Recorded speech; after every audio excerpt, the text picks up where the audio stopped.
That's right. Welcome back to the Puck Drop Podcast. I'm Cole, the NHL Music Man Chapman, and I'm here with Lieutenant Tangledy, Destin Edgington.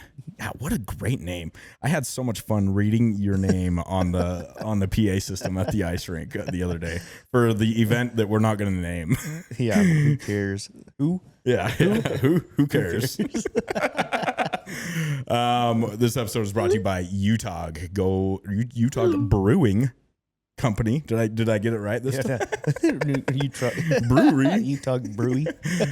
Go check them out. There's the Ogden Raptors games are in full force. You can go catch a game on their back patio and get some drinks and food and have a good old time. This episode is also brought to you by Ogden's own distillery with their Madame Petrini Gin. Ready to elevate your game day cocktail? Try Madame Petrini Gin from Ogden's own distillery. This unique gin features 10 botanicals for a crisp floral finish for a perfect classic gin and tonic for a custom creation. Let's give him a round Holy of applause wow. on that one. That You didn't say that fast 10 times, buddy. Ed, I'm looking at you. Yeah. Get yours today. I didn't finish. That was yoked, brother. That's a veteran right there. Love it. That was tough. Hit up Adrian again. Get him on the radio. That was impressive. I know. I don't think it sounded good, but maybe it did. Dude, you rolled. All right. You rolled that down the hill, brother. I'm not gonna lie. And as you can tell, we're here with a special guest, Mason Mannek. Welcome, Mason. Welcome. Yeah, thanks for having me, guys. Welcome to the Puck Drop Podcast. Sorry it actually took us so long to get you on here. You're like, you're a prime person to have on the podcast. So I appreciate you having me. Anytime's a good time. Absolutely. So you not only you, but I feel like you're the Mannek family. I've heard Jay Steve, like you've been on the Puck Report before. Yeah, quite a bit. Yeah. Yeah. And I've watched episodes where you guys like go back and forth and just banter and whatnot. But it sounds like your whole family is like just a huge, Utah hockey family. And am I following along here? Yeah. I think I was on skates at the age of 2. And it all started from my great grandpa. He played. He actually played in Germany when he moved here. Kind of got passed down along the family, and he skated all the way till he was like 93. Oh wow! And so it's been holy cow. Even to this day, like on Sundays at Murray, sometimes there's like a little pickup game we all go play, and it'll be my grandpa, my cousin, my uncle, me, my dad. 93 years old, he's still getting out there? No, unfortunately he passed. But my gosh. I was that was my great grandpa. So now just my grandpa, but he still kicks around a little bit. How old is he? He just turned 74 yesterday. Okay, and he's still getting out there. Yeah, happy belated to grandpa. Yeah. He's the man. But yeah, the family's been in it for a long time. Sweet. So it all stemmed from the great grandfather, I assume. Sir. Maybe even prior. I don't know. Yeah, maybe prior. I don't know, but definitely him. Cool, dude. That is awesome. And you have how many brothers and sisters? Do they all play? I got 2 younger sisters. The youngest, she does play. She plays for the Lady Grizz here. She's on the U19 team. I think she's been playing for about probably 5 years or so now. Cool. So she's taken off with it, and she's getting pretty good now, and it's been fun. Love it. Sweet. And that's so awesome, though. I mean, let me know when you go out and skate. I want to go play with you. Let's do it, man. Yeah. Anytime. Yeah. It just won't be at an event. We'll just, we got to get over that. Yeah. All right, last one. I mean, I'm right there. Maybe your own event. Yeah. We'll meet there. There you go. No, we'll make sure you're there for sure. An actual event. Yeah. So walk us through your juniors career here in Utah. I assume youth. maybe where'd you play juniors. Where did you play with youth and? I'll kind of start you from the top. So I played for the Junior Grizz here growing up. I think my first year there was probably when I was 5 years old, and I was there all the way till I was 13. And that was years that I'll never forget, man. Like some of my best friends to this day still is who I grew up playing with in those years. And then just to kind of briefly go through it, and then we could take a step back maybe if we want. But from there, I moved to Colorado when I was 14. AAA Thunderbirds? Yep. Yeah. Yes, exactly. I was there for 3 years with the Thunderbirds, and solid squad. That was 3 of the craziest years of my life. Let me tell you what. So my first year, one of my buddies that I played with in Utah, his mom was a flight attendant. And so she ended up changing her station or whatever you call it to Denver.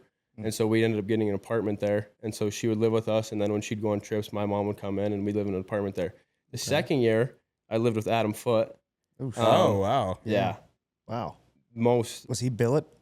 Did he bill it? Yeah, he technically my billet dad. Yeah, which wow. was insane. Dude. Like, That's yeah, awesome. NHL All Star. Like down Yeah. the road, Joe Sakic.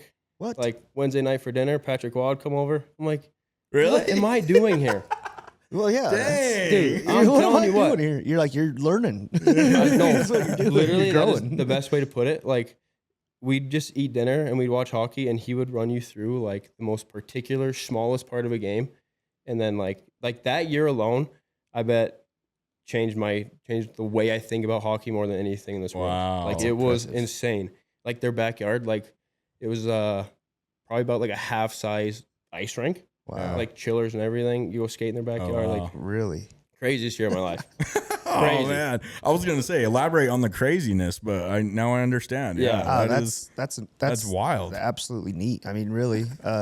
Yeah, I'm so blessed, and like to this day, like we're still pretty close with their family. Yeah, Like his son Nolan, who's my age, he was in my line at my wedding and everything. Like I talk to him every cool. day. So awesome. I mean, you guys know, but like the hockey community is so tight, and Oh, yeah, for it doesn't defer. Like no matter, I mean, that was 10 years ago, and like those guys are still some of our best friends. So like Absolutely.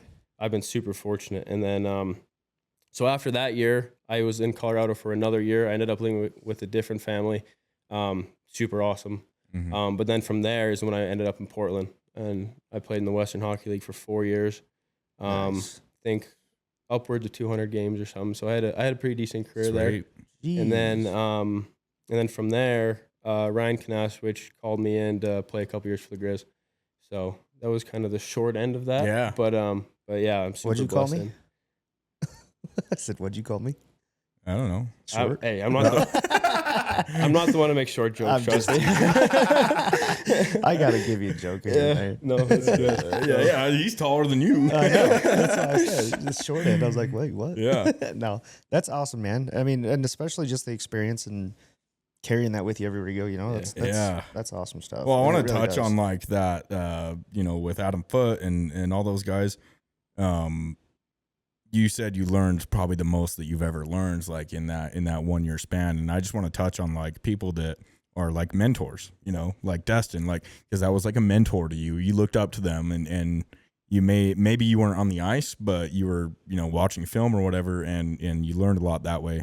And I just want to touch on mentors, honestly, and how important like mentors can be to not just everything in life, but, especially like sports and whatnot, and like young kids growing up and getting to that development age and everything. And like Destin's been doing some cool stuff with some of these kids lately. Yeah, I'm gonna shout him out real quick. Yeah. Shout out to Johnny McCauley. We got him out to Notre Dame, U14, and he's like, there was something that he's like the youngest. Like, so he's going to play for the Hounds right now. Awesome. And he's like the youngest to get into enrollment in history. Really? Yeah. Awesome. In So in it's- Notre Dame history. Yeah. which is Like crazy. of all of, yeah. And he's that's from the- here? Yeah. Awesome. And that's Yeah, the cool. goalie, yeah.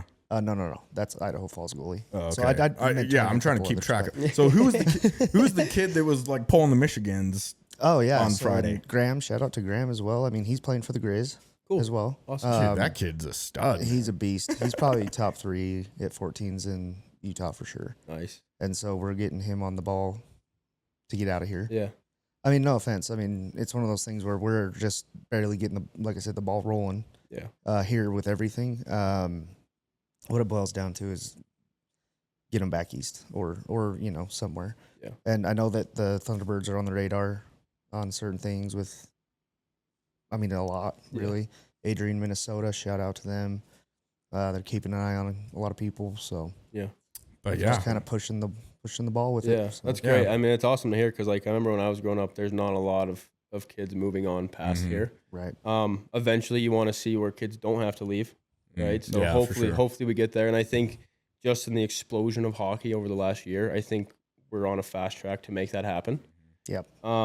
But yeah, to see the amount of kids that are making it to junior or to elite level Or hockey. WHL. A lot of them Yeah. want to go play WHL. Yeah, and there's been a few. Like, I think when I played, I believe that I was only, and I could be wrong on this, so don't take this with a grain of salt, but I'm pretty sure I was only the second or third player from Utah to ever play in the Western League in yeah. its Oh, wow. history. No, But I that's- think there's been 2 or 3 more since I finished, which was only No, and that's 5 or awesome, 6 years ago. You know, and that's impressive. It's getting there. I mean, you're gonna have that, and especially with the amount of kids that are coming into play now. Yeah. Mm-hmm. I think we're like 10,000 that signed up just this year as an additive. I mean, that's pretty impressive. We need more rinks. We have a lot though. We really do. Just not enough ice time. Not enough. That's the problem. Well, and that's what's crazy to me is like you've got, for example, like when I coached, we had 5 teams at 12U. That's a lot. Yeah. And I mean, they break things down into like the European style of practice form. So you're like stations. Yeah. But at the end of the day, it's still not enough. I mean, somebody's got to skate a ladder. Exactly. Yeah. You know what I mean? Yeah, we got to earn it a little bit. You can always have a corner battle, but you got to have that. You got to have that ladder in there, bro. Yeah, I mean, just to finish up on the whole mentor talk thing, it's an important thing, to be able to have somebody to look up to, and I mean, it's cool that you say that you learned probably the most you did in that 1 year. Like, granted, you were getting mentored by freaking NHL legends, but oh man. So, but either way, that evolves as you go too, right? Like, it's not like I think every year after that I get a new mentor, and then you stay in contact with your old ones, and then you build this pyramid of awesome people. Kind of start blending all of this stuff together. And Are you coaching now? Are you what are you staying involved? I mean, I'm trying to the best I can. Yeah, like I took a little bit of time off after my last game, and then it's a lot when you're playing, and I think when I finished, I kind of needed a break a little bit, and then I'll tell you the moment that switched for me though was we went to the first game when Utah played Chicago at home, and Chicago stepped on the ice for warm-ups, and it just I'm back. Fired me up, dude. I'm like, I almost had tears in my eyes. I'm like, I got that feeling back, and so ever since then, I've been doing a lot of coaching, love it, a lot of private lessons and type stuff. I do run a summer camp here and actually in Bountiful. Okay. So that's been good, and then I did a little bit of head coaching over the springtime. The Utah Hockey Club put together like a spring youth thing. Cool. Yeah. So we went to California there. So I've been trying to get back into it. Yeah. And that's good to hear because I mean, people look up to that kind of stuff, and so I'm glad that we're having you on here to have a chat about that to keep movement forward. Yeah. I'm digging the flow. You haven't lost that. So. It's got to go soon. No, it doesn't. It's funny when like Liam O'Brien takes the ice in warm-ups and he just you can spot him. You can spot him from the worst seat in the building. Yeah, the rules and warm-ups are way different. Let it go. Oh, let it fly. Yeah. No helmet and just grease it up. Let it go. Yeah, grease it up. I love that. I love it. Oh, that's funny. What years did you play for the Grizz then? I want to say when I got here was like 21, 22. Yep. And then 22, 23. Okay. And then I ended up getting traded the year after that. So that's when my last year there was 2019. Oh, was it okay? I did the music there for like 6 years. So, oh, cool. Yeah. Okay. Awesome. Yeah, and that's how I fell in love with hockey. There you go.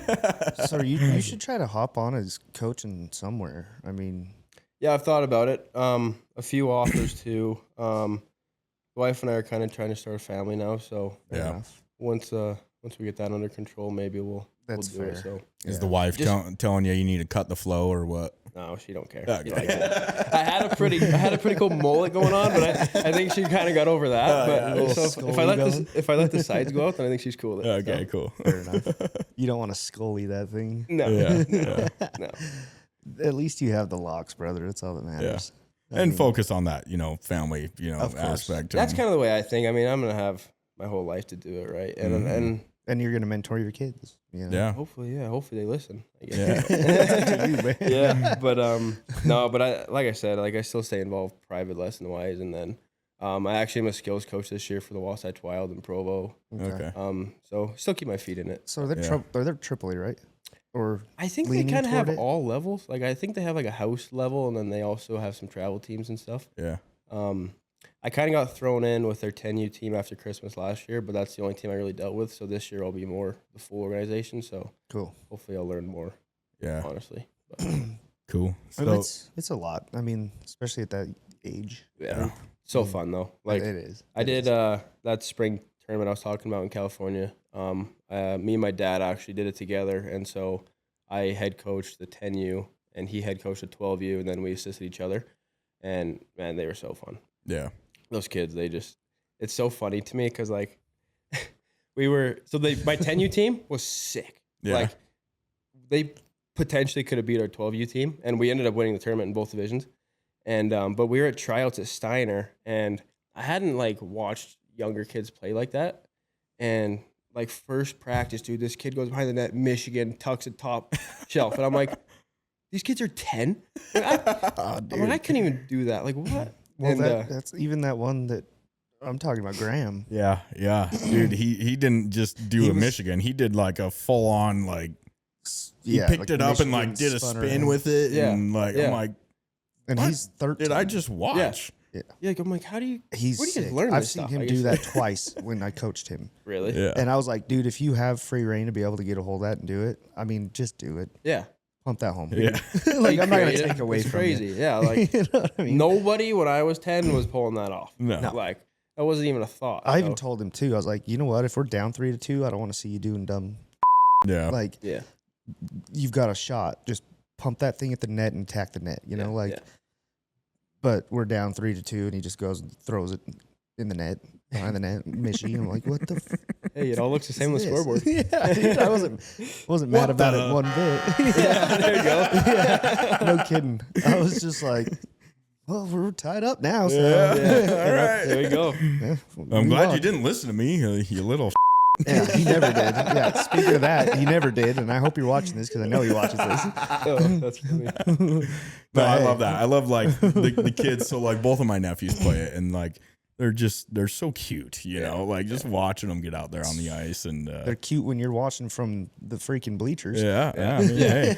Yeah, that's kind of that's one thing I kind of wanted to get into when I brought that up was that I remember this certain time we were out doing dry land like before the game, and we were waxing teams like 20-0. Ew. And I was like not letting them score because like they put us in the wrong division, like Yeah, bracket. we've So been Yeah. there before. it was too. tough, Like, man. Like I felt bad. Like parents were just fighting. I'm like, Mhm. that's another part of the reason I've held off coaching. Parents. Yes, But that's a story for a sir. different time. So anyway, I'll get this story out of the way. We've already talked about Yeah. parents on this Yeah. podcast. So But so we're out in dry land, and I take like 3 kids that I think are our leaders, and I'm like sit them down for like a heart to heart. I'm like, all right, boys, I know this sucks for you guys. Like I'm making you do 16 passes before you can score, whatever. But I kind of need you to like listen to me here and like help the team. This kid raises his hand. I'm like, what's up, buddy? He goes, why is there a balloon floating over there? And I'm like, all right, go get dressed. So It's so I I true. love it. I love it. I love it. Yeah. And well, I think it takes a special talent to like connect to connect with a child, you know, like big time. to really get them done. And I think it takes a certain child to be able to connect Well, and like and they're all understand, you know? different. You've got Yeah. your goofball over here. Yeah. You've got your one that's trying to take it serious. You've got like, I don't know, military background over here. Yeah. Like it's Yeah. just Big time. you got to get on every one of them. Yeah. Every one of their level. Yeah. You know, like it's funny, but it's tough at times. I mean, don't get me wrong. We've pulled in sports psychologists before. I mean, and it's just to roll over on what, you know, how to be a team conjunction to move forward and Mhm. everything, conjuncture, if you will, excuse me, to move forward and how to, you know, keep momentum going. But it's been chaos Yeah, for yeah. sure. But Fun- it's not a fun bad thing. chaos, though. Yeah, Yeah, absolutely. yeah. I love it, you know, and to see them all grow up into where they're at, it's pretty awesome. Mm-hmm. Good reward. So did you, you know, after you said, I think you said after you got traded or something, you just kind of took a break or whatever. Is there a deeper meaning behind that, or Yeah, was it- kind of. Yeah, like first and foremost, I know like when it ended, there was some rumors going around that like things ended really badly between me and the Grizz, which is 100% not the case. Like Mm. I love those guys with everything, man. They saved my love for hockey, really. But what it kind of boiled down to was that when I was playing in Portland, I don't know if you guys are aware, but they grant you a scholarship program, and this is before the you could play college in the Yeah. dub, obviously. Right. So they give you a scholarship, and how they do it is, so you get a year of school paid for your first game, and then every year you play after that, you get an additional year of school paid for, and they do it at the most expensive school in your home province or state. Mhm. Oh, cool. That's So cool. so for me, it ended up being like the University of Utah. But the caveat is that they say you have to use it from, I think, 18 months after your last game in the Western League. Oh, wow. So the way it worked out was I joined the Grizz after Portland and then played a full year. And my 18 months was going to be the start of that next season. And I kind of told the Grizz, like, I'm thinking about school just because, like, Grizzlies pay isn't. No. And so they ended up not protecting me or whatever. So I got traded. And then when I got traded, I decided to just use my school. Yeah. And, that's, fair enough. Nothing wrong with you that. gotta, Yeah. Take care of your own. Yeah, you made a life decision, and that's, that's, not just putting yourself first, but putting, your future family, It's kind of the way I look at it too. And like for me, like I went into, so my dad's an electrical contractor and hopefully eventually take that over. Yeah. And the whole program to do it right is like 8 years. And so I figured if I Journeyman could start, stuff. if I could start a little bit earlier, then I could kind of stay ahead of it before I was. Well, and that's the thing is you kind of come to terms with realizing like, like I'm either going somewhere or I'm not. And then you got to kind of make that educated decision, right? And then there's nothing wrong with that. So like, don't, go for your dreams. But at the end of the day, like you're going to kind of realize like now I'm getting to be an adult and I got to settle down on what I got to settle down on, and there's nothing wrong with that. I want to hear your thoughts on this upcoming Utah Mammoth season, what your thoughts are on the off-season trades and moves and whatnot. Yeah. And I want to know, one, do you think we're going to make the playoffs this year? And two, when do you think Utah will make it to this cup? Okay, good question. I do believe we're going to make playoffs. I think that team has so much hype around it. Yeah. And I know, It's I know there. that There, buddy. A, the city is fired up, and I know B, I know the boys love playing here. So like, I've had the awesome fortune of getting to know Carcone quite a bit. Okay. I've been spending a lot of time with him, and his family loves it here. He tells me how much the guys love it here, and I think if you live in a place that you enjoy being in, then that translates on the ice, right? There's that momentum carries 100%, over. 100%. And so I do believe they're going to be a playoff team. I mean, with the trades, they really only got that much stronger. And I think last year they were there, maybe a few little tweaks. Yeah. But with what they added, it's going to be awesome. Well, how quick they had to transition. That was just, they did it. Let's talk about injuries last year Yeah. too. Injuries riddled us there for a minute. So yeah. And unfortunately, that's part of the game. So I guess you never really know. But You got to prep for that. We've got depth now. Now we have Yeah. depth. Yeah, exactly. So, and then your second question, when we're going to make the cup? That's a hard question to answer. Let's say I think we have very, very good potential to do it within the next 10 years, maybe. Yeah. I think. I'm I think going so. lesser than that. I'm going 2 to 3, dude. I love it. Yeah. I hope so. Yeah. I'll be jacked for that. I hope so. 2 to 3, Yeah. brother. I'm not gonna lie. Like the depth that we've picked up, I think we have every bit of potential as long as they start meshing together and like the relationships start to come closer. Yeah. And we keep that squad that we have. Which I don't think that'll be an issue. From what I've heard, these guys are pretty tight. And like that's the biggest thing. You could have all the skill in the world, but if you don't have a tight group in the room, then it doesn't matter. Yeah. For sure. Amen. Or you could have a not so skilled group and have a tight room, and then you see what happens. So Yeah. And you're absolutely correct. And there's been I a like lot that. of talk about when Liam O'Brien does get the opportunity to play, it's like the team just feels like they're playing with a different energy. Yeah, he's just like a locker room guy. He's like, I know that he's hyping those guys up, and it's like you can almost see it. It's kind of interesting. Well, it's because he brings an energy to the room. I'd even make and the to same, the crowd. I'd make the same argument for like Vamelka. Like if you have a good goalie behind you, then you could cheat a little bit and know that you're covered on the back end. So, just having core guys like that they do have that can make you play a little bit looser, a little bit more fun. Not grip the stick as tight. Yep, stretch the ice a little. Yeah. Big time. It looks like I don't know if all of them are back in Utah now, but it looks like So when you talk they're to starting to Carcone, trickle. when you sorry to cut you off. You're good. Apologies. When you talk to Carcone, let him know that I'll take him for his money in golf. All right. Yeah. Yo, you swing sticks? we Golf?